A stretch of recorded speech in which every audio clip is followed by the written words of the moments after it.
Sir আসসালামু আলাইকুম। সালাম। আসসালামু আলাইকুম। ওয়ালাইকুম সালাম। And স্যার আসসালামু আলাইকুম। dear student, good morning. Good morning sir. Good morning. How are you? Morning sir. কেমন স্যার আছো? আসসালামু আলাইকুম। জি ওয়ালাইকুম সালাম। কেমন আছো মেয়েরা? স্যার আমরা ভালো আছি। আপনি কেমন আছেন? Hello hello. হ্যালো। হ্যাঁ মেয়েরা শুনতে পাচ্ছো আমাকে? জি স্যার। জি স্যার। তো ঠিক আছে, আমরা পড়াশোনায় চলে আসি। হ্যাঁ, আমরা তো দ্বিতীয় অধ্যায় পড়তেছি। দ্বিতীয় অধ্যায়ে আরো সময় লাগবে। আমি তোমাদেরকে গ্রাফ পেপার কিনতে বলছিলাম, মনে আছে? জি স্যার মনে আছে। গ্রাফ পেপার কিনেছো? জি স্যার। জি স্যার। Okay, very good. জি স্যার। আজকে ক্যালকুলেটর লাগবে। ক্যালকুলেটর সাথে আছে? জি স্যার। হ্যাঁ, আজকে কিন্তু আমরা জি স্যার। ক্যালকুলেটরের কাজ করব। ক্যালকুলেটরের সাথে রাখবা। আমি কাজ করব, আবার তোমরাও কাজ করবা, ঠিক আছে? আমি আবারও বলছি, আমরা ক্যালকুলেটর সাথে রাখবো। যদি শব্দ করে রাখ, যদি সায়েন্টিফিক ক্যালকুলেটর নাও থাকে, বিজনেস ক্যালকুলেটর হলেও চলবে, ঠিক আছে? তো আমরা পড়াশোনায় ফিরে আসলাম। না স্যার, এখানে স্যার আছে। শব্দ করো না মেয়েরা। আমরা গতদিনে বলছিলাম যে আজকে আমরা আলোচনা করব গণসংখ্যা সারণী। গণসংখ্যা সারণী ইংরেজি কি? ফ্রিকোয়েন্সি ডিস্ট্রিবিউশন, বা কোন কোন টিচার এটাকে ফ্রিকোয়েন্সি টেবল বলে। তো আমরা গণসংখ্যা সাধারণ জ্ঞান দিয়ে আমরা যেটা বললাম,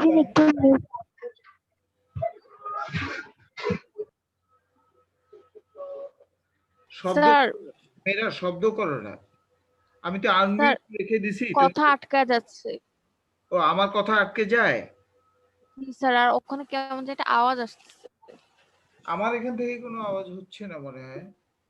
আচ্ছা, তারপরে আমার ফ্যান চালু আছে। না স্যার, এখন ঠিক আছে। জি স্যার, এখন ঠিক আছে।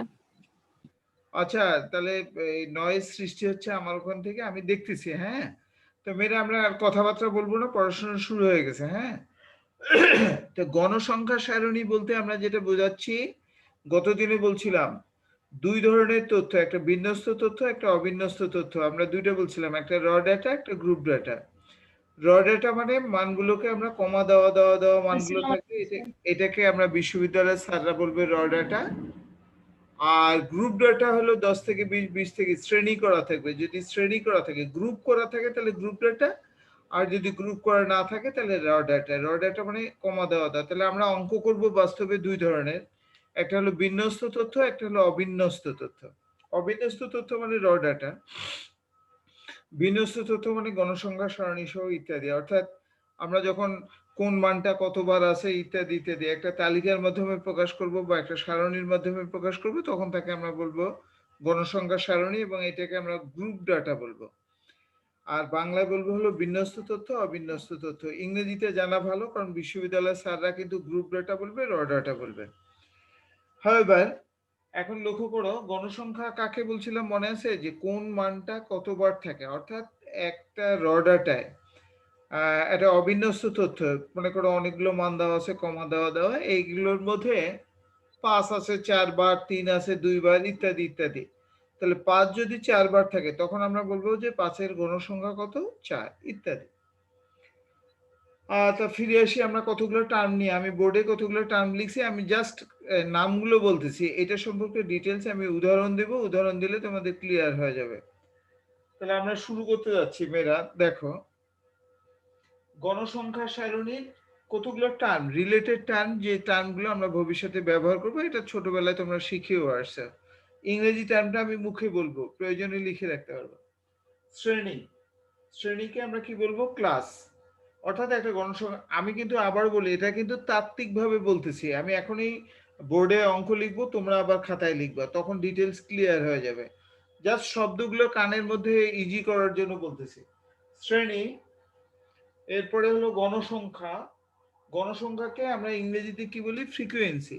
আর ভবিষ্যতে এটাকে আমরা ডিনোট করব এফ দ্বারা, অথবা কোন টিচার এটাকে ছোট হাতের এফ দেওয়ার পর আই দেয়, আইদার ছোট হাতের এফ অথবা এফ আই, ফ্রিকোয়েন্সি। শ্রেণীর মধ্যমান ইংরেজি হলো কি মিড ভ্যালু বলে আর কি, ক্লাস মিড ভ্যালু বলে, বা মিড ভ্যালু বলবে, মিড ভ্যালু, এমআইডি, মিড। পরবর্তীতে ইংরেজিতে লিখবো আর কি, মিড ভ্যালু। যোজিত গণসংখ্যা, অথবা এটাকে ওই ছোট করে লিখছি ক্রমযোজিত গণসংখ্যা, আর ইংরেজিটা হলো কিউমুলেটিভ ফ্রিকোয়েন্সি। কিউমুলেটিভ ফ্রিকোয়েন্সি, যোজিত গণসংখ্যা। কোনটা কি আমি এখনই উদাহরণ দেব, মন খারাপ করো না, এখনই উদাহরণ দেব। গণসংখ্যার ঘনত্ব, আর হলো আপেক্ষিক গণসংখ্যা, এরপরে আরো একটা আছে শতকরা গণসংখ্যা।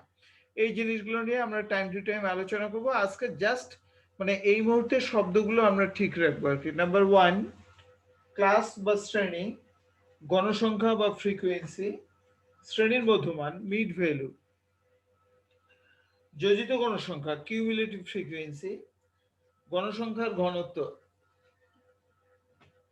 গণসংখ্যার ঘনত্ব বা ফ্রিকোয়েন্সি ডেনসিটি, আর আপেক্ষিক গণসংখ্যা রিলেটিভ ফ্রিকোয়েন্সি। এই জিনিসগুলো নিয়ে আমরা ডিটেইলস আলোচনা করবো। একটা উদাহরণ, এখন আমরা খাতাপত্র তৈরি, সবাই কি খাতাপত্র তৈরি মেয়েরা? জি স্যার। আমি লিখব এখন কিন্তু ক্লাসে, আমরা যে ক্লাসরুমে যেভাবে ক্লাস করি ওইভাবে করবো। আমি লিখবো, তুমি লিখবা, আমি লিখবো, তুমি লিখবা, ঠিক আছে? রেডি? গণসংখ্যা সারণী আমরা মুখে মুখে বলতেছি, এটা হলো বিচ্ছিন্ন গণসংখ্যা সারণী, একটা অবিচ্ছিন্ন গণসংখ্যা সারণী।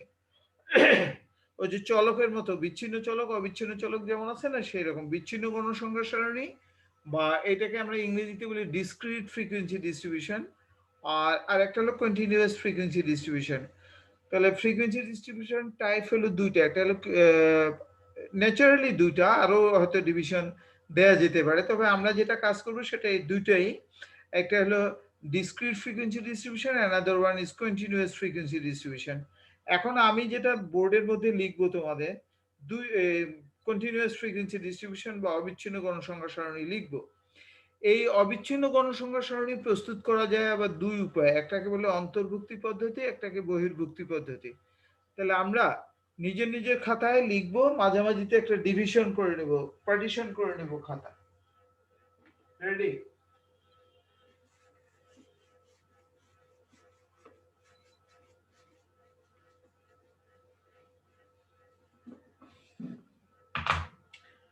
আমরা একটা ডিভিশন করে নিলাম। এই পাশে লিখো বহির্ভুক্তি,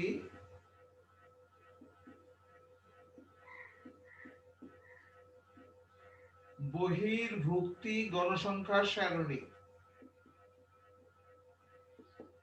আর এই পাশে আমরা লিখলাম অন্তর্ভুক্তি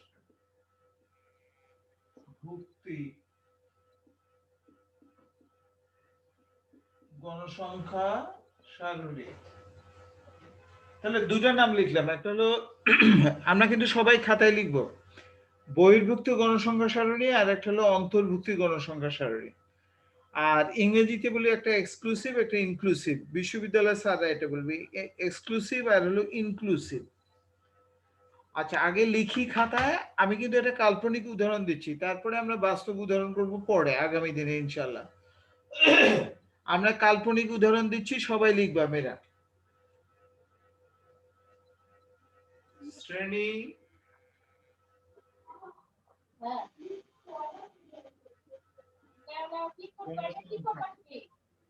সংক্ষেপে লিখলাম গণসংখ্যা, ব্র্যাকেটে এফ আই দিলাম, 20 থেকে 30, 30 থেকে 40, 40 থেকে 50, 50 থেকে 60, 60 থেকে 70, 5, 12, 11, 3, 2। এ পাশে আর একটা দিলাম শ্রেণী, গণসংখ্যা FI 30 থেকে 39, 40 থেকে 49, 50 থেকে 59, 60 থেকে 69, 70 থেকে 79, 30, 50, 20, 20 না 40, 40, 25, 11। আচ্ছা মেয়েরা আমরা সবাই খাতায় কিন্তু লিখবো, আবারও বলতেছি। প্রথমটা হলো বহির্ভুক্তি গণসংখ্যা সারণী, আর তারপরটা হলো কি অন্তর্ভুক্তি গণসংখ্যা সারণী। হ্যাঁ, শ্রেণী 20 থেকে 30, প্রথমটা 20 থেকে 30, 30 থেকে 40, 40 থেকে 50, 50 থেকে 60 এন্ড সো অন। আর এটা হলো গণসংখ্যা। আমি আবারও বলছি, আমরা কিন্তু বাস্তবে এই কাজগুলো করব, পরে করব। আপাতত জাস্ট কতগুলো টার্মের সাথে তোমাদের রিলেশন করে দিচ্ছি, মানে কোনটাকে কি বলে। এই জন্য একটা আমি কাল্পনিক উদাহরণ নিয়েছি, জাস্ট টার্মগুলোকে তোমাদের সাথে পরিচয় করে দেওয়ার জন্য। তাহলে মেয়েরা লক্ষ্য করো, প্রথমটাতে আমরা শ্রেণী দিচ্ছি কি 20 থেকে 30, 30 থেকে 40, 40 থেকে 50 ইত্যাদি। বলতে পারো এখানে কয়টা শ্রেণী আছে? 5টা। 5টা আছে। হ্যাঁ মেয়েরা কথা বলে আবার স্টপ করবা। 5টা আছে, মনে রাখবা। যে কোনো গণসংখ্যা সারণী শ্রেণীর সংখ্যা খাতায় একটু লিখে রাখো। যে কোনো নিচে গণসংখ্যা সারণীর নিচে একটা স্টার চিহ্ন দিয়ে অথবা বিশেষ দ্রষ্টব্য দিয়ে লিখো, যে কোনো গণসংখ্যা সারণীর শ্রেণীর সংখ্যা 5 থেকে 25-এর মধ্যে সীমাবদ্ধ থাকে। যে কোনো গণসংখ্যা সারণীর শ্রেণীর সংখ্যা, যে কোনো গণসংখ্যা সারণীর শ্রেণীর সংখ্যা 5 থেকে 25-এর মধ্যে সীমাবদ্ধ থাকে। তো আমরা কি লিখলাম? যে কোনো গণসংখ্যা সারণীর শ্রেণীর সংখ্যা 5 থেকে 25। Remember it, number of classes of any frequency distribution lies between 5 to 25. If I ask you the lowest number of class how much, then you say 5. Upper class largest one 25, মানে সবচেয়ে বড় হাইয়েস্ট কত হতে পারে? 25।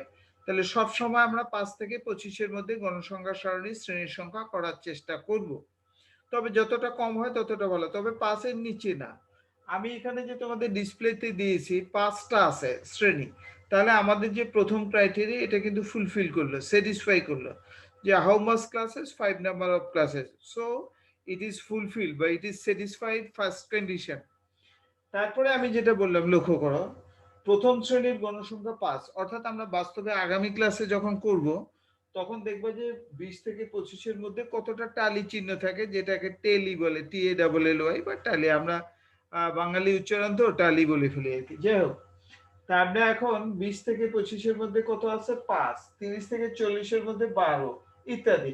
এখন মেয়েরা বলো তো তোমাদেরকে, বাম পাশেরটা প্রথমটা বলো তো, আমি যদি তোমাকে বলি যে শেষ, এই মুহূর্তে শেষ শ্রেণীর গণসংখ্যা কত?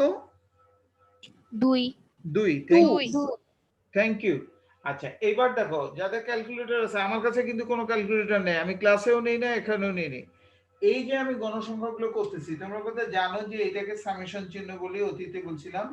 উপরে FI আছে জন্য আমি নিচে লিখলাম সামেশন FI, আর এই সামেশন FI-টাকে ভবিষ্যতে আমরা বড় হাতের N দ্বারা প্রকাশ করব।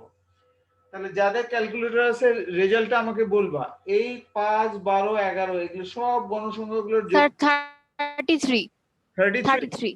33, থ্যাংক জি ইউ। স্যার। 33।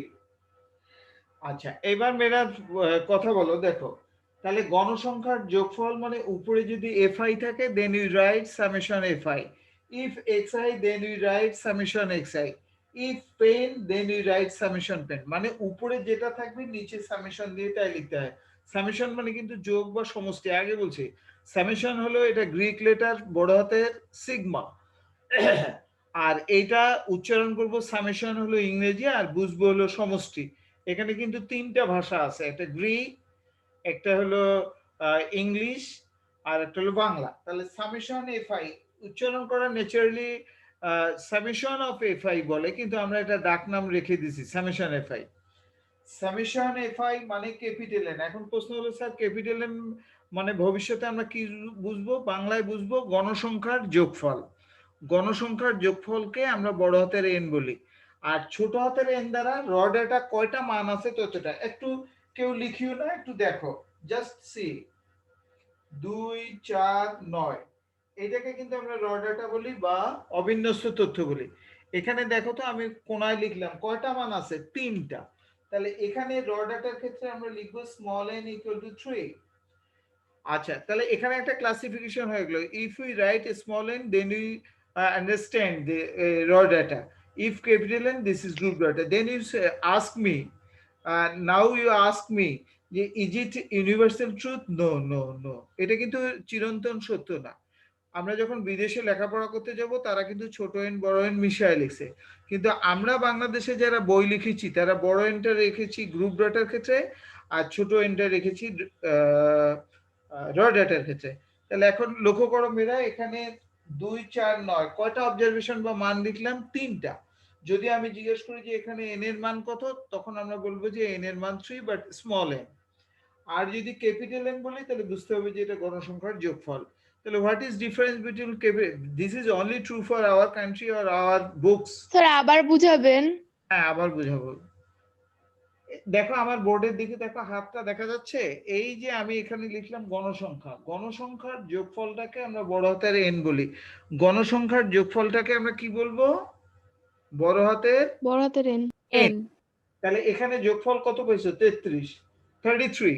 তাহলে আমি যদি তোমাকে জিজ্ঞেস করি যে এই আমার হাতটা যেখানে অবস্থান করতেছে বাম পাশে, এখানে যদি আমি জিজ্ঞেস করি যে মেরা গণসংখ্যার যোগফল মানে ক্যাপিটাল এন এর মান কত, তখন আমরা বলবো কত?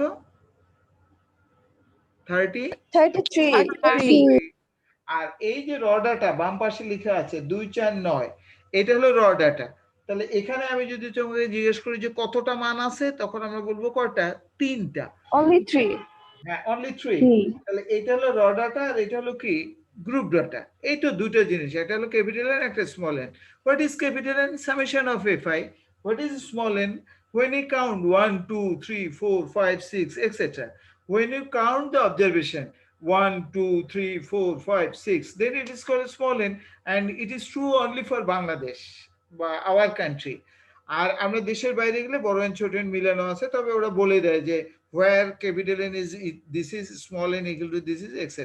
অথবা তুমি যখন লিখবে তখন তুমি এক্সপ্লানেশন দিবা যে আমি এটা দ্বারা এটা বুঝাতে চেয়েছি। আচ্ছা, এবার মেয়েরা আমরা অন্য কথা যাব। এবার কিন্তু অ্যাটেনশন, প্রয়োজনে কিন্তু আমরা খাতায় লিখব। প্রথম শ্রেণীতে 20 থেকে 30 আমরা দেখতে পাচ্ছি। বাম পাশে যে মানগুলো আছে এটাকে কিন্তু বলে, প্রয়োজনে খাতায় লিখতে পারো, শ্রেণীর নিম্ন সীমা, লোয়ার লিমিট অফ ক্লাস। আবারও বলি, বাম পাশে যে মানগুলো আছে সেটাকে আমরা বলি শ্রেণীর নিম্ন সীমা, আর ডান পাশে যে মানগুলো থাকে সেটাকে আমরা বলি শ্রেণীর উচ্চ সীমা। দুটো শব্দ শিখলাম, শ্রেণীর উচ্চ সীমা আর শ্রেণীর কি? নিম্ন সীমা। নিম্ন সীমা। মেনে দেখো, ডান পাশের মানগুলোকে আমরা কি বলবো? শ্রেণীর নিম্ন সীমা। উচ্চ সীমা। উচ্চ সীমা। হ্যাঁ উচ্চ সীমা। হ্যাঁ হ্যাঁ, শোনো শোনো, এখন প্রশ্ন হলো যে যদি আমি তোমাকে জিজ্ঞেস করি, এই মেয়েরা কথা বলো না, প্রথম শ্রেণীর নিম্ন সীমা কত, তাহলে আমরা কত বলবো? 20। প্রথম শ্রেণীর উচ্চ সীমা কত? 30। 30। আর দ্বিতীয় শ্রেণীর নিম্ন সীমা কত? 30। আর উচ্চ সীমা কত? 40। If I ask you what is the lower limit of last class, then you say 60. আমি যদি তোমাকে জিজ্ঞেস করি যে শেষের শ্রেণীর নিম্ন সীমা কত, তখন আমরা কত বলবো? 60। যদিও আমরা 60 বলি, অরিজিনালি কিন্তু 60। তাহলে আমরা এখানে কত পেলাম? 60। আর উচ্চ সীমা কত পেলাম? 70 শেষের শ্রেণীর। এবার দেখো, লক্ষ্য করো, আরেকটা শব্দ নিচে খাতায় লিখো, শ্রেণী ব্যবধান। নতুন একটা শব্দ, শ্রেণী ব্যবধান। Write down everyone.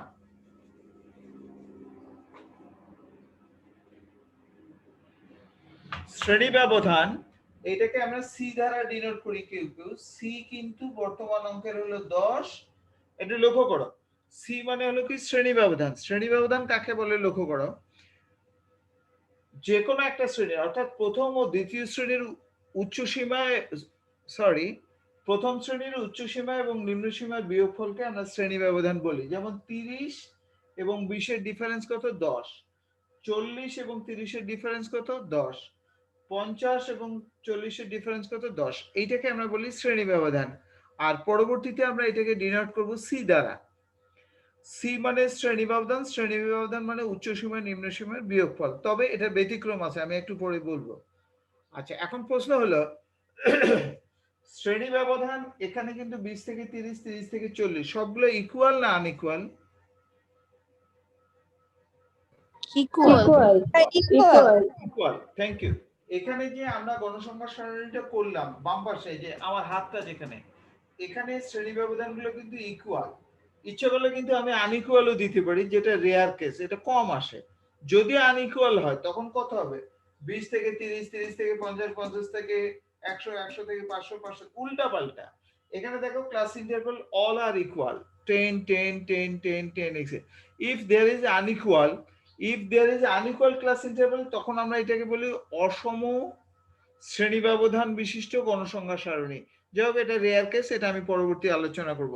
ন্যাচারালি 95%, 99% অঙ্কের ক্ষেত্রে এটা আসে, মানে ইকুয়াল ক্লাস ইন্টারভেল আসে, সমান শ্রেণী ব্যবধান আসে। তাহলে আমি যদি জিজ্ঞেস করি বাম পাশে, একটা জিনিস লক্ষ্য করো মেয়েরা, বাম পাশে যেটা আছে প্রথম শ্রেণীর উচ্চ সীমা কত? 30। 30। দ্বিতীয় শ্রেণীর নিম্ন সীমা কত? 30। এখানে 30। হ্যাঁ 30। এখানে লক্ষণীয় যে এই 30, এই 30, 40, 40, 50, 50, 60, 60 ইকুয়াল, কিন্তু রাইট সাইডে দেখো এখানে একটু ভেজাল আছে। 30 থেকে 39, 39 থেকে 40, 49 থেকে 50, 59 থেকে 60, 69 থেকে 70 একটু আলাদা। এই কারণে, এই আলাদা থাকার কারণে এইটাকে আমরা বলি অন্তর্ভুক্তি গণসংখ্যা সারণী, আর এটাকে বলি বহির্ভূক্তি গণসংখ্যা সারণী। তাহলে তাত্ত্বিক কথা কি, বইয়ের ভাষা কি, যে একটি শ্রেণীর উচ্চ সীমা পরবর্তী শ্রেণীর নিম্ন সীমা সমান হবে। অত কথা তোমাদের মনে রাখার দরকার নেই, আমরা মনে রাখবো এই যে 30, 30, 40, 40 যদি আড়াআড়ি ভাবে ইকুয়াল থাকে তাহলে এটার নাম বহির্ভূক্তি, আর যদি না থাকে অন্তর্ভুক্তি। দেখো 39, 40, 49, 50, 59, 60 যদি আলাদা আলাদা থাকে তাহলে তাকে আমরা কি বলবো? অন্তর্ভুক্তি গণসংখ্যা সারণী। এখন প্রশ্ন হলো যে যদি সামান্য কিছু বাদ থাকে, সময় কম তো মেয়েরা একটু দেখিও, যদি এখানে লিখিও না, যদি আমি এখানে লিখি 39.5, আবার এটা 40, এটা লিখলাম 49.5, এখানে দেখো একটা বিরতি কিন্তু আছে, মানে একটা মার্জিন আছে, কিন্তু 39.5, 40 এখানে কিন্তু একটা ডিফারেন্স থাকে। কতটুকু ডিফারেন্স থাকলেও এইটা ব্যাপার না, that is not our headache. Remember, এখানে যদি একটার উচ্চ সীমা আর একটা নিম্ন সীমা যদি ইকুয়াল থাকে তো থাকলো, আর যদি না থাকে তাহলে তার নাম অন্তর্ভুক্তি। সরি, আবার এখানে আমি কিন্তু লিখতে পারি 39.99, 40 থেকে 49.99, তখনও কিন্তু একটা ডিফারেন্স থাকে। যদি ডিফারেন্স থাকে, কতটুকু থাকলো ওইটা কিন্তু আমাদের মাথা ব্যথা না। যদি ডিফারেন্স থাকে তাহলে তখন তাকে আমরা বলবো অন্তর্ভুক্তি, আদারওয়াইজ আমরা বলবো বহির্ভুক্তি। এবার প্রসঙ্গে আসি, দেখো মনে রাখবা অন্তর্ভুক্তি পদ্ধতিতে শ্রেণীর উচ্চ সীমা বা নিম্ন সীমা দেয়া থাকে না। মেয়েরা একটু খাতার নিচে স্টার চিহ্ন দিয়ে বা বিশেষ দ্রষ্টব্য দিয়ে লিখো, অন্তর্ভুক্তি পদ্ধতিতে শ্রেণীর উচ্চ সীমা বা নিম্ন সীমা দেয়া থাকে না। অন্তর্ভুক্তি পদ্ধতিতে শ্রেণীর উচ্চ সীমা বা নিম্ন সীমা দেয়া থাকে না। আচ্ছা, এবার লক্ষ্য করো মেয়েরা, আমাকে যদি জিজ্ঞাসা করা হয় যে প্রথম শ্রেণীর রাইট সাইডে, কিন্তু লক্ষ্য করো এখানে যদি আমি জিজ্ঞেস করি আমার হাত যেখানে, যে প্রথম শ্রেণীর নিম্ন সীমা কত? 30, আমরা বলবো না, আমরা বলবো যে প্রথম শ্রেণীর নিম্ন সীমা দেওয়া নাই। কেন? এটা অন্তর্ভুক্তি পদ্ধতি। তাহলে মনে রাখবো অন্তর্ভুক্তি পদ্ধতিতে উচ্চ সীমা নিম্ন সীমা কোনোটাই দেওয়া থাকে না, এটা আমরা প্রয়োজন অনুসারে ভবিষ্যতে বের করব, সেটা শেখাবো পরের ক্লাসে। আবারও বলছি, এখন আমি যদি তোমাকে জিজ্ঞেস করি যে যেখানে আমার হাত আছে যে এটা অন্তর্ভুক্তি, what is the lower limit of last class, আমি যদি তোমাকে জিজ্ঞেস করি যে শেষের শ্রেণীর নিম্ন সীমাটা কত, কত বলবা মেয়েরা? দেওয়া নাই, যে বললো দেওয়া নাই তাকে ধন্যবাদ মেয়েরা। স্যার আমি বলেছি। হ্যাঁ, থ্যাংক ইউ ভেরি মাচ। আর যে বলছো 70 সে আমার কথা শোনো নাই। আমি আগেই বলছি in case of inclusive method, এটাকে অন্তর্ভুক্তি পদ্ধতি বলে। ইনক্লুসিভ মেথডের ক্ষেত্রে লোয়ার লিমিট আপার লিমিট দেওয়া থাকে না, নিম্ন সীমায় upper limit and lower limit are not given, মানে এটা দেওয়া থাকে না। প্রশ্ন করা যেতে পারে স্যার আমরা পাবো কোথায়? আমাদের প্রয়োজন অনুসারে পরবর্তীতে পাশে কলাম করব, কলাম করে ওটা বের করব। আপাতত আজকে তোমার জানার বিষয় হলো in case of inclusive lower limit and upper limit are not given, অর্থাৎ এই ইনক্লুসিভ পদ্ধতির ক্ষেত্রে নিম্ন সীমা উচ্চ সীমা দেওয়া থাকে না, তবে আমরা বের করব। এখন প্রশ্ন হলো যে এখানে লক্ষ্য করো এই রাইট সাইডে অন্তর্ভুক্তি, এখানে সি বা ক্লাস ইন্টারভ্যাল কত? নরমালি আমি যদি 39 থেকে 30, 49 থেকে 40 বিয়োগ করি তাহলে কিন্তু 9 হয়, কিন্তু এটা শ্রেণী ব্যবধান বা সি 9 না, এটা শ্রেণী ব্যবধান হলো 10। 10 একটু রাইট ডাউন এভরিওয়ান, লিখবা 10। এখন প্রশ্ন হলো যে স্যার নরমাল বিয়োগ করলে হয় 9 আর উপরে নিচে বিয়োগ করলে বা উপরে নিচে বিয়োগ করলে হয় 10, তাহলে which one is correct? Correct হলো 10। এখন প্রশ্ন হলো যে কেন? প্রশ্নটার উত্তর হলো যে এখানে দেখো নিম্ন সীমা বা উচ্চ সীমা দেওয়া থাকে না। যদি নিম্ন সীমা বা উচ্চ সীমা দেওয়া থাকতো তাহলে আমি এই যে লম্বালম্বি অর্থাৎ এটা থেকে এটা উচ্চ সীমা নিম্ন সীমা বিয়োগ করে তারপরে করতাম এটা। এখন লক্ষ্য করো উচ্চ সীমা এবং নিম্ন সীমার বিয়োগফলকে আমরা শ্রেণী ব্যবধান বলি। এখানে তো উচ্চ সীমা নিম্ন সীমা দেয়াই নেই, তাহলে আমরা বিয়োগ করবোটা কি? সঙ্গত কারণে আমরা বাস্তবে যখন অঙ্ক করব বা বিশ্ববিদ্যালয়ে যখন অঙ্ক করব তখন আমরা ইনক্লুসিভ মেথডের ক্ষেত্রে উপরে নিচে বিয়োগ করে বলবো। কিন্তু যদি বলে কেউ যে স্যার সংজ্ঞা বললেন একটা, কাজ করলেন একটা, সংজ্ঞার যদি কেউ প্রয়োগ দেখাতে চাও তাহলে প্রকৃত শ্রেণীসীমা, যেটা পরবর্তীতে করব, প্রকৃত শ্রেণীসীমা বের করতে হবে তোমাকে। প্রকৃত শ্রেণীসীমা সোজা কথা, এখানে এই উচ্চ সীমা নিম্ন সীমা বের করতে হবে। উচ্চ সীমা নিম্ন সীমা যদি বের করতে পারি তখন আমরা সংজ্ঞাটার প্রয়োগ দেখাতে পারবো যে difference between the upper limit and lower limit of any class is called class interval. কোন কোন বইয়ে অবশ্য CI লেখা আছে, ক্লাস ইন্টারভেল। আচ্ছা তাহলে আমরা প্রসঙ্গে আসি। এখানে তাহলে আমি যদি অন্তর্ভুক্তি থেকে তোমাকে শ্রেণী ব্যবধান বের করতে বলি তাহলে আমরা চালানোর জন্য অর্থাৎ এমনি বলার জন্য কাজ করার জন্য বলবো মনে মনে বিয়োগ করব, উপরে নিচে বিয়োগ করব, তাহলে আমরা পেয়ে যাবো কত? 10। আর যদি সংজ্ঞার উপস্থিতি চাও তাহলে রিক্লাস করতে হবে, মানে এই ক্লাস বাউন্ডারি গুলো অথবা প্রকৃত শ্রেণীসীমা। সোজা কথায় এখানে শ্রেণীসীমাগুলো নিম্ন সীমা উচ্চ সীমাটা বের করে তখন আমরা সংজ্ঞার প্রয়োগ দেখাতে পারবো। আমি এখন সামারি করে দিচ্ছি মেয়েরা। তাহলে বহির্ভুক্তি পদ্ধতির ক্ষেত্রে আমরা পাশাপাশি বিয়োগ, উপরে নিচে বিয়োগ, যে কোনোটায় বিয়োগ করে আমরা শ্রেণী ব্যবধান বের করতে পারবো। But in case of inclusive method আমরা উপরে নিচে বিয়োগ করে চালাবো। আর যদি কেউ বলে যে আমি সংজ্ঞা চাই তাহলে আবার পরবর্তীতে রিয়েল ক্লাস বের করে, ক্লাস বাউন্ডারি বের করে নিতে হয়, সেটা পরে শেখাবো। আপাতত উপরে নিচে বিয়োগটা শিখবো। আচ্ছা এবার যাদের ক্যালকুলেটর আছে মেয়েরা দেখো তো ক্যাপিটাল এন কত এখানে? ক্যাপিটাল এন মানে গণসংখ্যার যোগফল। যাদের ক্যালকুলেটর আছে দেখো 156 sir, 156. Thank you 156 156 156। আমার কাছে কিন্তু ক্যালকুলেটর নেই, আগামী দিনে আমি অঙ্ক করাবো, আগামী অনেক অঙ্ক করাবো, আমার কাছে কিন্তু কোনো ক্যালকুলেটর থাকবে না। কেন থাকবে না? কারণটা হলো যে এই ক্যালকুলেটর চালাতে শিখতে হবে তোমাকে, পরীক্ষার হলে করতে হবে তোমাকে। আমি যদি করি তাহলে তো তোমার লাভ হলো না। সঙ্গত কারণে যত প্রকার ক্যালকুলেটরের কাজ আছে তোমাকে করতে হবে, তোমরা করবো, তারপর আমি উত্তরটা মিলাই দেবো। তবে আমার কাছে কোনো ক্যালকুলেটর থাকবে না, কারণ এটা প্র্যাকটিস তোমাকেই করতে হবে। আচ্ছা তাহলে লক্ষ্য করো মেয়েরা, তাহলে এই বাম পাশেরটাতে আমরা ক্যাপিটাল এন কত পেলাম? Sorry capital N 33 sir. Sir, 33. 33 আর এটা হলো 156। প্রশ্ন করা যেতে পারে স্যার এই ক্যাপিটাল এন এর জন্য কোনো বিধিনিষেধ আছে যে কতটুকু হবে বা কার পরে হতে পারবে না? না, দেয়ার ইজ নো রেস্ট্রিকশন। এটা কোনো রেস্ট্রিকশন নয়, ক্যাপিটাল এন হাজার লাখ যে কোনোটাই হতে পারে। It is not our headache, এটা আমাদের মাথা ব্যথা না। তাহলে আমরা এখানে কি শিখলাম? বাম পাশে যে মানগুলো থাকে শ্রেণীর নিম্ন সীমা বলে। বলো তো মেয়েরা আমার আঙ্গুল যেখানে, এখানে প্রথম শ্রেণীর নিম্ন সীমা কত? 20 20. আর এই রাইট সাইডে রিমেম্বার মেয়েরা এখানে শ্রেণীর নিম্ন সীমা কত? স্যার নেই নিম্ন Sir, সীমা। 9. নেই নাই আমার ফাঁদে তোমরা পা দাও নাই, থ্যাংক ইউ ভেরি মাচ। এখানে নিম্নসীমা উচ্চসীমা কিন্তু দেওয়া থাকে না, অনেকেই বলে ফেলে, তো থ্যাংক ইউ, তোমাদের কিন্তু বুদ্ধি ভালো আছে। I am happy, thank you. আচ্ছা, এখানে বাম পাশের মানগুলোকে শ্রেণীর নিম্নসীমা বলবো, আর এখানে শ্রেণীর উচ্চসীমা বা নিম্নসীমা দেওয়া নাই। আচ্ছা, এবার আসলাম হলো ক্লাস ইন্টারভেল। ক্লাস ইন্টারভেল বহির্ভূতির ক্ষেত্রে আমরা যে কোনোটাই করতে পারি, উপর নিচ পাশে ইত্যাদি, আর এটার ক্ষেত্রে উপর নিচে দিয়ে ক্লাস। তারপরের কথা হলো যে এখানে যে 5টা শ্রেণী দেওয়া আছে, এর চেয়ে বেশিও দিতে পারবো, কিন্তু এর চেয়ে কম কি দিতে পারবো উদাহরণে? না স্যার। না স্যার। 5-এর নিচে যাওয়ার কোনো কায়দা নেই, 25-এর উপরে যাওয়ারও কোনো কায়দা নেই, ভবিষ্যতে এটাও বলবো আবার। আচ্ছা, এই আর ক্যাপিটাল এন হলো কি গণসংখ্যার যোগফল। আমি কিন্তু সামেশন এফআই আর ভবিষ্যতে লিখবো না, জাস্ট ক্যাপিটাল এন।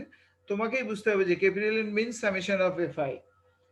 আর মোটামুটি এই শেষ হলো। এবার আমরা খাতা কলম নিয়ে অন্য একটা উদাহরণে যাব। রাইট ডাউন প্লিজ, খাতায় লিখবে সবাই মেয়েরা। উদাহরণ 2। স্যার একটা কোশ্চেন ছিল।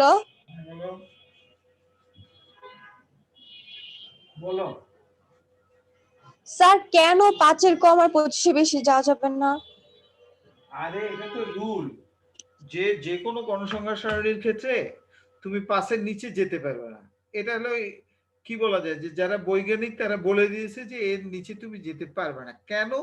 এটার কারণ হলো যে এর নিচে হলে তো গণসংখ্যা সারণী হয় না, ইচ্ছে করলে তো একটা শ্রেণী দেওয়া যায়। যাই হোক, এটা রুল আর কি। মানে এর নিচে গেলে তুমি গণসংখ্যা সারণীর যে রুলটা সেটা ভায়োলেট করলে। কতগুলো জিনিস থাকে না রুল, তোমরা তো মনে করো এ লিখলা, বি লিখলা, সি লিখলা, যেমন মনে করো এ লিখলে এরকম, ইচ্ছে করলে কি এ তুমি এরকম লিখতে পারবা না। কতগুলো না স্যার। থাকে, মানে যে স্যার এটা পুরোনো দিনের এ, আমি আধুনিক এ লিখেছি, এই সুন্দর, কত সুন্দর আধুনিক, ওইটা করা যাবে না, এটা তো সিম্বল। অনেকটা ওখানেও তাই, যে যদি তুমি বিলো 5 আসো তাহলে তখন আর গণসংখ্যা সারণীর যে চিরাচরিত রূপ, মানে যে জিনিসটা ও দেখাতে চাচ্ছে সেটা ফুটে উঠবে না।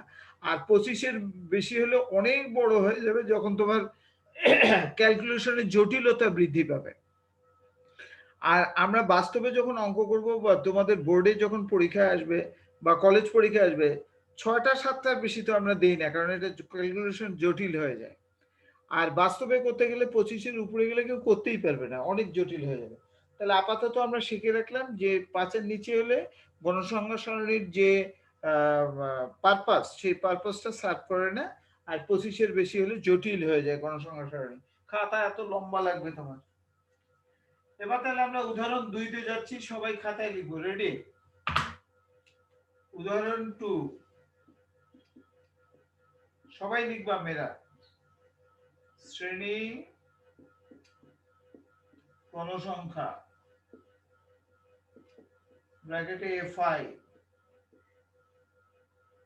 50 থেকে 60, 60 থেকে 70, 70 থেকে 80, 80 থেকে 90, 90 থেকে 100।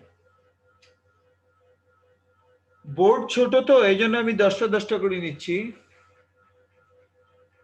ও সরি, 5টা শ্রেণী নিয়েছি, 11, 19, 23, 9, 4। ক্যাপিটাল এন কত দেখো তো মেয়েরা?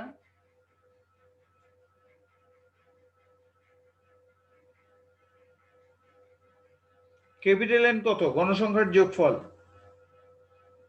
স্যার 66। 66। ওকে ওকে, 66। আচ্ছা, এই দুটো কলাম আমি দিয়ে দিলাম। এখন আমি তোমাদেরকে শিখাবো পাশে কতগুলো কলাম তৈরি করা। রেডি সবাই? আমরা এখন কলাম তৈরি করব, কোথায় কাজে লাগবে এইটা কিন্তু এখন আমরা জিজ্ঞেস করব না, ভবিষ্যতে দেখবো যে আমরা কোথায় কাজে। আজকে এখন এই মুহূর্তে শিখবো যে কলামগুলো কিভাবে তৈরি করতে হয়, কোথায় ব্যবহার করা হয়, এটা আমরা ভবিষ্যতে ইনশাল্লাহ শিখবো। তাহলে রেডি? পাশে কলাম তৈরি করে একটা শ্রেণীর মধ্যমান, শ্রেণীর মধ্যমান, শ্রেণীর মধ্যমান। আচ্ছা, এখন লক্ষ্য করো, শ্রেণীর মধ্যমান মানে হলো কি, যে একটা শ্রেণীকে আমরা ঠিক মাঝামাঝিতে মানটা কত সেইটাকে আমরা শ্রেণীর মধ্যমান বলি, ইংরেজিতে বলে মিড ভ্যালু। এখন লক্ষ্য করো মেয়েরা, যে কোনো জিনিসের মধ্যমান হলে কিন্তু 2 দিয়ে ডিভাইড করতে হয়। যেমন মনে করো আমার এই কলমটা, এটাকে আমি 2 ভাগ করতে চাই, তাহলে 2 দিয়ে ডিভাইড করতে হয়। এক্স্যাক্টলি ওই ধারণাটা থেকে আমার শ্রেণীর মধ্যমান। আগেই বলছি সাধারণ জ্ঞান দিয়ে কিন্তু জিনিসটা বুঝে নিতে হয়, মুখস্থ কোনো বিষয় নেই। শ্রেণীর মধ্যমান, তাহলে উচ্চ সীমা নিম্ন সীমা যোগ করব এবং 2 দ্বারা ভাগ করব, সেটাই শ্রেণীর মধ্যমান প্রথম শ্রেণীর। তাহলে আমরা যাদের ক্যালকুলেটর আছে যোগ করবা, 60 যোগ 50 সমান ভাগ 2 কত হয় দেখো? স্যার 56 55। আচ্ছা, এখন তোমাদেরকে যদি আমি জিজ্ঞেস করি যে প্রথম শ্রেণীর মধ্যমান কত, তাহলে আমরা কত বলবো? 55 দ্বিতীয় শ্রেণীর মধ্যমানটা আবার বের করবো, 60 যোগ 70 65 রাইট। এবার দেখো মেয়েরা, কথা বলার পর আবার বন্ধ করবা, স্যারদের কথা শুনতে হয়। এবার দেখো এখানে ক্লাস ইন্টারভ্যাল কত? 10। ইকুয়াল না আনইকুয়াল? ইকুয়াল, সবগুলো কিন্তু 10 করে আছে। এখন প্রশ্ন হলো যে শ্রেণীর মধ্যমান যেটা আমরা বের করলাম এটাও কিন্তু 10, কেন? যে ক্লাস ইন্টারভ্যাল যদি ইকুয়াল হয় তাহলে এই শ্রেণীর মধ্যমানগুলোর গ্যাপগুলো কিন্তু ইকুয়াল হয়। তখন টিচার বা স্টুডেন্ট তোমাদেরকে মানে বুদ্ধি কৌশল করে কি 10 করে বাড়ালেই হলো, কথা কিন্তু ঠিক। অর্থাৎ 55, 65, 75, 85, 95 এটসেট্রা। এই it is true only for equal class interval. যদি ক্লাস ইন্টারভ্যালটা ইকুয়াল হয় then it is true, otherwise not true. অর্থাৎ আমি যদি উল্টা পাল্টা দিতাম 50 থেকে 60, 60 থেকে 100, 100 থেকে 500, 500 থেকে 1000, তখন আলাদা আলাদা, অর্থাৎ প্রত্যেকটা ক্লাসের জন্য তোমাকে তখন আলাদা আলাদা মিড ভ্যালু বের করতে হতো, মানে শ্রেণীর মধ্যমান। স্যার আমি আবারও বলছি, এখানে ক্লাস ইন্টারভ্যাল ইকুয়াল, এই জন্য আমরা দুইটা বের করে দেখলাম যে এখানেও 10 আছে এখানেও 10 আছে, বাস। তারপর বাকিগুলো আমরা মুখস্থ লিখে দেব। তাহলে 10 করে বাড়ালে এটা কথা হলো 75, 85 and last one 95। 10 করে বৃদ্ধি করলাম স্যার বিকজ তার মানে যদি আমাদের শ্রেণী হ্যাঁ বলো বলো। স্যার তার মানে আমাদের শ্রেণী ব্যবধান যদি 5 করে বাড়ে, শ্রেণী ব্যবধান 5 হয়, তখন সেই ক্ষেত্রে আমাদের মধ্যমানও 5 করে বাড়বে। হ্যাঁ হ্যাঁ ডিফারেন্স যত হবে মধ্যমানের ডিফারেন্স তত হবে। হ্যাঁ হ্যাঁ হ্যাঁ মেনে শোনো, আমরা যখন বাস্তবে অঙ্ক করব তখন অনেক অঙ্ক করব না, অনেক অভিজ্ঞতা হবে। এখন লক্ষ্য করো, আমি প্রথমটা বের করলাম, দ্বিতীয়টা, তারপরে দেখলাম এখানে ক্লাস ইন্টারভ্যাল কত? 10। এখানে ক্লাস ইন্টারভ্যাল সরি এখানে ডিফারেন্স কত? 10। এখানে ক্লাস ইন্টারভ্যাল কত? 10। বোথ আর ইকুয়াল, সুতরাং 10 করে বাড়ালাম। তারপর তোমরা কত কৌশল বের করবা, বুদ্ধি মনে মনে বুদ্ধি বের করবা। আর যদি আনইকুয়াল ক্লাস ইন্টারভ্যাল হতো, এটা রেয়ার কিন্তু এটা কম আসে বা আসেই না বললে চলে। যদি আনইকুয়াল ক্লাস ইন্টারভ্যাল হয় তখন কিন্তু সেক্ষেত্রে আমরা আলাদা আলাদা ভাবে বের করবো। মেয়েরা সময় কম আর অল্প আছে একটু সময়, পাশে একটা কলাম তৈরি করো দ্রুত গতিতে। এটাকে আমরা বলবো ক্রমযোজিত গণসংখ্যা। একটু আগেই বললাম ক্রমযোজিত গণসংখ্যা বা সিএফ, কিউমুলেটিভ ফ্রিকোয়েন্সি। সময় কম বেড়ে একটু পরে, মানে আমি আগামী দিন আবার বলবো, আজকে আপাতত খালি লিখে রাখবা।